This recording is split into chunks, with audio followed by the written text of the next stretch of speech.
আল্লাহ নবী সাল্লাল্লাহু আলাইহি সাল্লাম বলেন, কোন বান্দা যখন গুনাহ ছেড়ে দিয়ে তওবা করে আল্লাহর দিকে ফিরে আসে, আল্লাহর কসম নবী বলেন আল্লাহ তাআলা সবচেয়ে বেশি খুশি হন। আশাদ্দু ফারাহান, আল্লাহ তাআলা সবচেয়ে বেশি খুশি হয় কখন? বান্দা আল্লাহর দিকে ফিরে আসে যখন।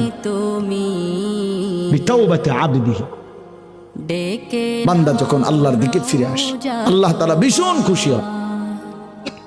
গুনার নাফরমানের জিন্দেগি ছেড়ে দিয়ে আল্লাহর দিকে যখন ফিরে আসে, আল্লাহ তাআলা তখন 7 আসমান সাজিয়ে দেয়, ফেরেশতাদেরকে বলে আসমান সাজিয়ে দাও, জান্নাত সাজিয়ে দাও। ফেরেশতারা 7 আসমান জান্নাত সাজাইয়া ফেরেশতারা জিজ্ঞেস করে, মাওলা আসমান কেন সাজাইলেন, জান্নাত কেন সাজাইলেন?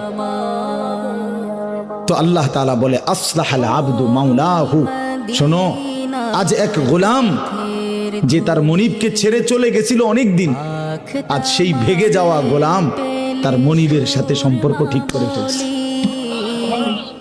আমার এক গোলাম আজ অনেক দিন আমারে ভাইগা গেছিল, সেজদা দেয় নাই, আমার হুকুম মানে নাই, অনেক দিন থেকে আমার থেকে